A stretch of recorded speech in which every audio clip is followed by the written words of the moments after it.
Et bienvenue, cher auditeur, pour ce nouvel épisode du podcast Cultiver l'harmonie. Ici Adrien, votre thérapeute relationnel, pour une nouvelle saison, une nouvelle année d'épisodes, une nouvelle année riche en enseignements. Avant de commencer ce nouvel épisode d'actualité, j'aimerais évidemment vous remercier pour votre fidélité, remercier toutes les personnes qui suivent et qui écoutent euh, régulièrement les épisodes, qui me font des retours, etc. Ça me touche énormément. Et évidemment, on va continuer. J'ai pris une petite semaine de pause. J'ai changé d'hébergeur de podcast et on repart de plus belle pour une nouvelle année avec peut-être même plus d'épisodes, peut-être un ou au moins deux peut-être par semaine. Je vais voir comment je m'organise, mais je prends beaucoup de plaisir à partager et à réagir à plein de choses qui se passent, que ce soit dans l'actualité comme aujourd'hui à travers l'épisode que l'on va voir sur Monsieur Thibaut Garcia ou tout simplement avec les retours que j'ai, les expériences que j'ai lorsque j'accompagne les clients, etc. Donc, avant de commencer pour finir, si vous êtes intéressé pour des accompagnements ou autres, ou que vous avez besoin d'un peu plus de notions, vous avez des questions, n'hésitez surtout pas à me suivre sur mon compte Instagram Adrien Homme Harmonie. J'y répondrai évidemment volontiers avec plaisir. Alors aujourd'hui, nous allons traiter un petit sujet d'actualité qui honnêtement a eu tendance à me mettre un peu en réaction, je ne cache pas, je l'avoue.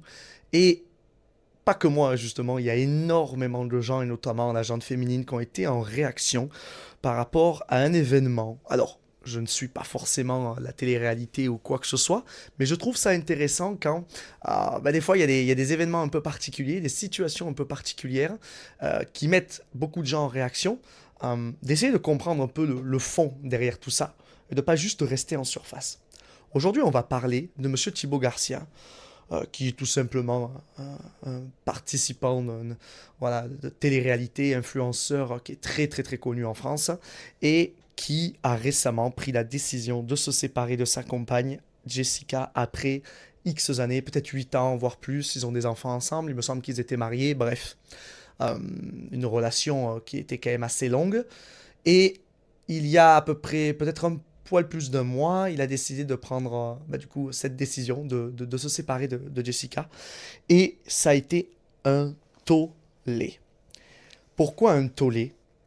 Et c'est sur ça, en fait, qu'on va réagir, parce qu'il y a énormément de femmes qui ont été en réaction vis-à-vis de sa décision, qui l'ont critiqué, qui l'ont jugé, qui l'ont blâmé, qui lui ont dit qu'en gros c'était un lâcheur, que c'était un homme faible, que c'était il a abandonné sa compagne, patati patata. Et alors là, je vais pas forcément aller dans cet épisode dans le sens des femmes sur certains points. Et notamment le premier point, très important, c'est que si c'était Jessica qui avait pris cette décision de partir, le discours aurait été complètement différent. Et ça, c'est quelque chose que l'on voit malheureusement de plus en plus et qui alimente un peu ce conflit homme-femme. C'est que lorsque la femme décide de partir ou décide d'accuser ou autre, de prendre une décision de séparation, etc., il y a une vague de soutien qui est monstrueuse.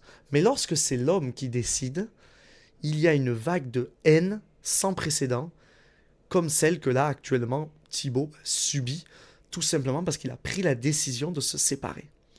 Et c'est quand même assez drôle, parce que ce seront les mêmes femmes qui disent et qui proclament haut et fort qu'elles veulent un homme capable, un homme qui prend des initiatives, qui prend des décisions, qui assume sa responsabilité, qui assume ses choix, ce genre de choses.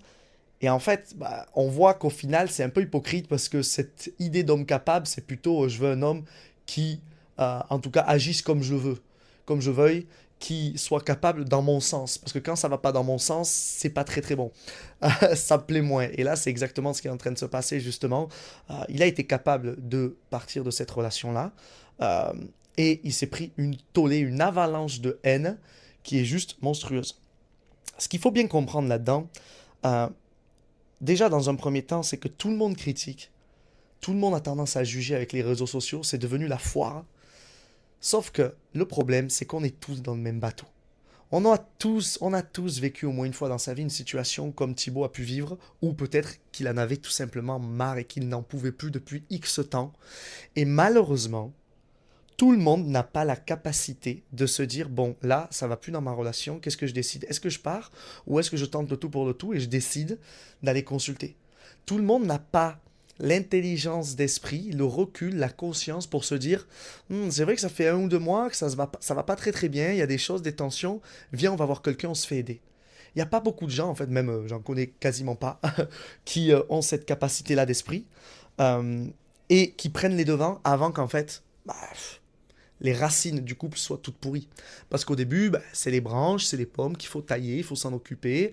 Et puis, moins on s'en occupe, plus l'arbre petit à petit pourrit. Et après, une fois que les racines sont complètement mortes, c'est irrécupérable. Et c'est certainement ce qui s'est passé là dans sa relation, où on voyait bien, en plus des gens ressortent certains extraits, etc. Bon, c'est pas une question de prendre parti ou quoi que ce soit, mais de ce qu'on sentait, il en avait marre, que ce soit de sa faute ou non, qu'il ait pris les initiatives ou pas. Peut-être que lui était une horreur à vivre également, mais dans tous les cas, il a pris sa responsabilité, il a dit stop, il a décidé d'arrêter parce que c'était tout simplement trop pour lui. Et comme je le répète encore une fois, et je l'ai dit il y a quelques instants, tout le monde n'a pas la capacité de se dire bon ben là peut-être que on devrait aller consulter, on devrait faire ci, on devrait faire ça.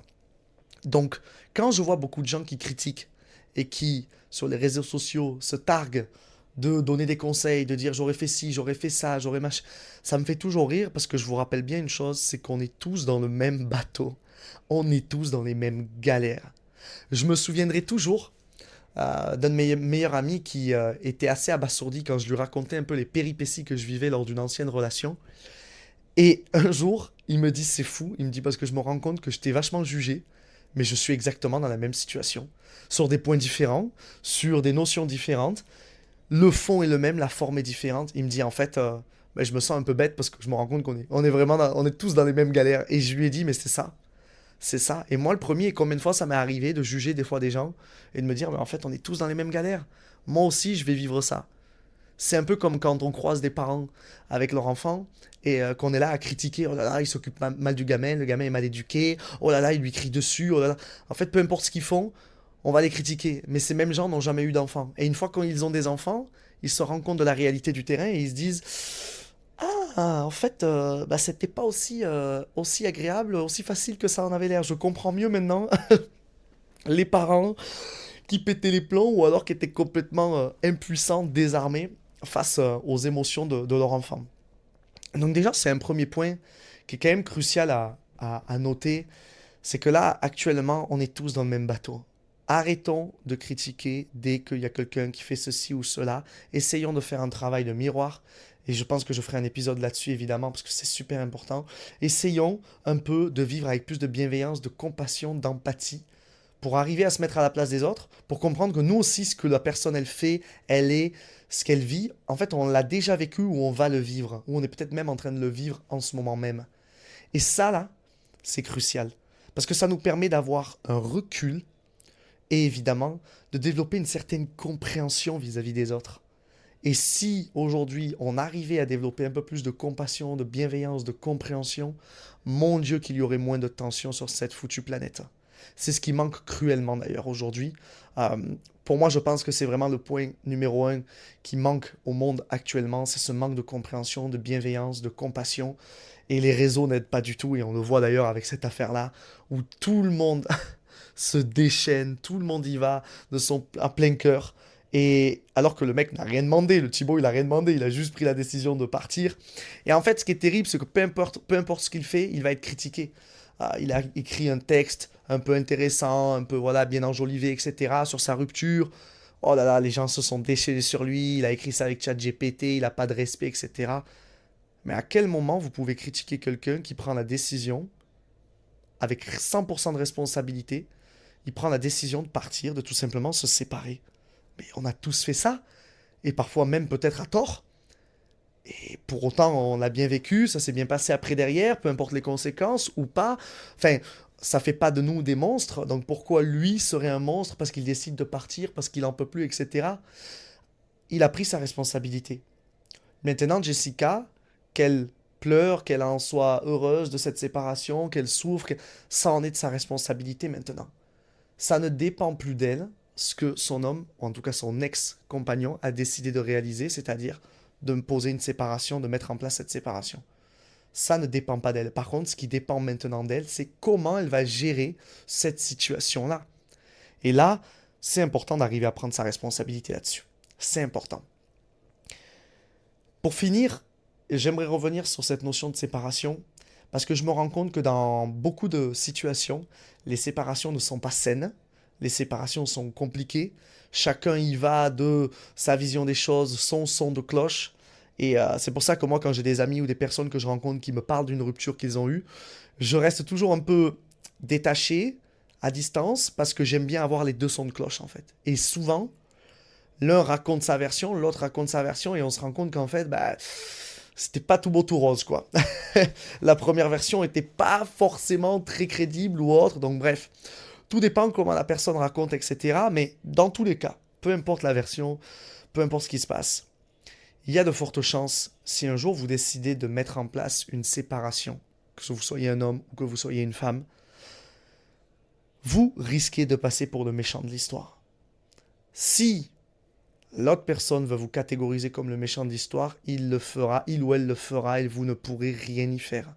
C'est un mécanisme de l'ego qui sera nécessaire pour aider cette personne à passer à autre chose. Et ça, malheureusement, on ne peut rien y faire. Et c'est typiquement ce qui est en train de se passer dans sa relation, en tout cas son ancienne relation, et dans la situation que vit Thibaut. Il est ici le méchant de l'histoire alors qu'il a juste posé sa limite, il n'en pouvait plus, il a décidé de mettre en place cette séparation. Et c'est assez triste parce que ça va biaiser beaucoup de choses. Et le problème lorsqu'on est dans ce schéma et qu'on se dit c'est la faute de l'autre, c'est la faute de l'autre, c'est la faute de l'autre, qu'on cherche à avoir raison, qu'on fait passer l'autre pour le méchant, etc., c'est que l'on n'avance pas en fait. On reste bloqué dans un schéma de victimisation. On n'arrive pas à prendre notre responsabilité, à se dire mais attends, qu'est-ce qui a fait que mon compagnon là, il est parti en fait? Quel a été mon rôle dans son départ?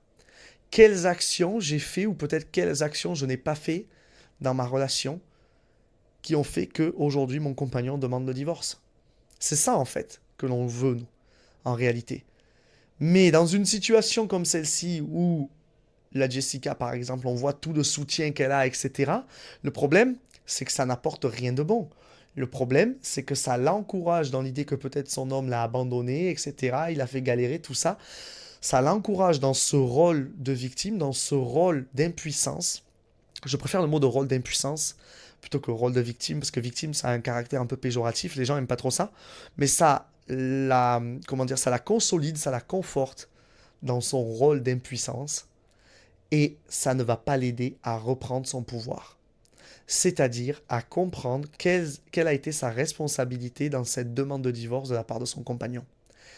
Quels ont été les points où elle aurait pu peut-être faire ci ou faire ça? Quels ont été les non-dits? Quels ont été les malaises? Quels ont été les problèmes qui stagnaient dans la relation, etc. Et attention, quand je vous dis ça, ça ne veut pas dire que c'est 100% sa responsabilité. Non, parce qu'un couple, c'est 100% de responsabilité pour l'un comme pour l'autre. Pour les deux. Chacun est responsable à 100% de la relation. Donc lui aussi, il a ses torts. Peut-être qu'il aurait pu aller consulter, peut-être qu'il avait des frustrations sur certains points, peut-être qu'il avait besoin de plus de liberté, peut-être qu'il avait besoin de plus de légèreté, etc. Bon, tout ça là, c'est à l'image au final de tous les couples que l'on rencontre aujourd'hui, en 2025, 2026 bientôt. Ces couples qui ont énormément de non-dits, qui sont basés sur des relations instables, qui sont basés sur des relations fake, où on ne se montre pas véritablement, on joue des rôles, on vit avec l'autre avec des masques. Et pas plus tard qu'aujourd'hui, j'ai une amie qui m'a fait un retour sur une relation qu'elle a vécue où ça faisait 2 ans et demi de relation. Et ben pendant ces 2 ans et demi, elle a été un peu bananée par son gars. Et en fait, ça, c'est la conséquence de ne pas arriver à aller rechercher des relations authentiques. Vous voulez que quelqu'un en face de vous soit vrai, soyez vrai avec lui. Arrêtez de jouer des rôles. Et en fait, je me rends compte qu'il y a tellement de relations où les gens ils jouent des rôles et même après des années après, ils ne sont pas 100% eux-mêmes. Et je sais que c'est difficile. Moi, le premier, ça m'est arrivé plein de fois et ça m'arrivera même plus tard pour des relations amoureuses ou même peut-être même des relations classiques. On a tendance à montrer le meilleur de soi, on a tendance à jouer un rôle. Sauf que je vous rappelle bien une chose, cultivez vos défauts, c'est votre âme.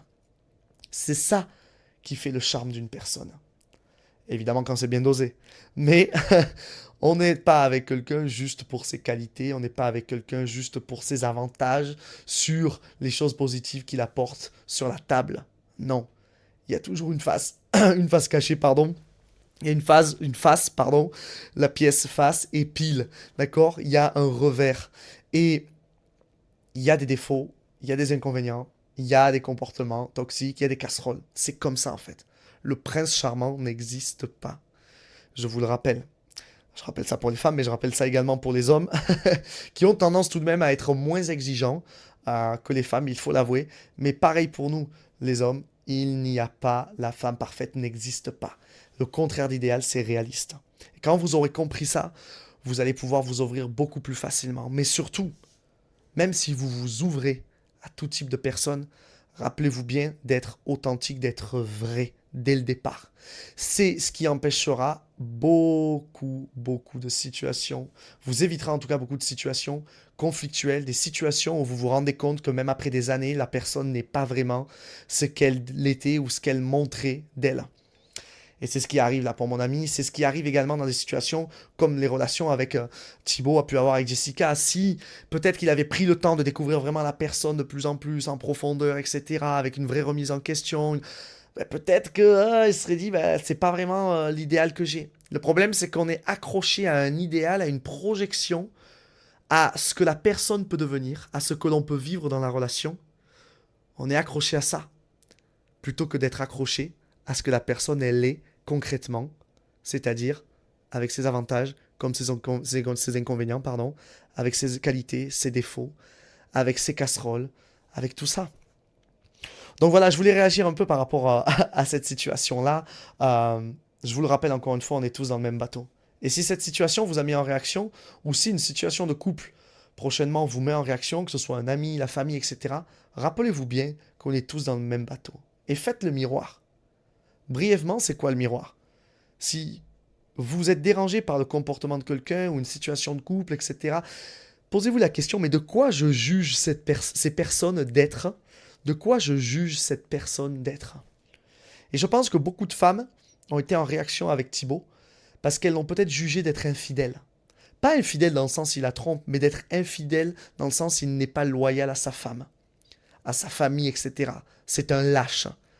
Et la question à se poser maintenant, c'est est-ce que moi, ça m'est arrivé d'être infidèle comme ça, d'être lâche également? Quelle était mon intention à ce moment-là, quand je l'ai été auparavant? Et là, en fait, ça nous permet de comprendre que cette personne-là avait les mêmes intentions que nous. Elle était dans la souffrance également. Et là, on peut arriver à développer cette bienveillance, cette compassion, cette compréhension, à moins être en réaction et à voir la personne avec ce que l'on appelle les yeux du cœur. Voilà les amis, c'était tout pour cet épisode un peu actualité et je vous dis à très vite pour un nouvel épisode du podcast Cultiver l'harmonie.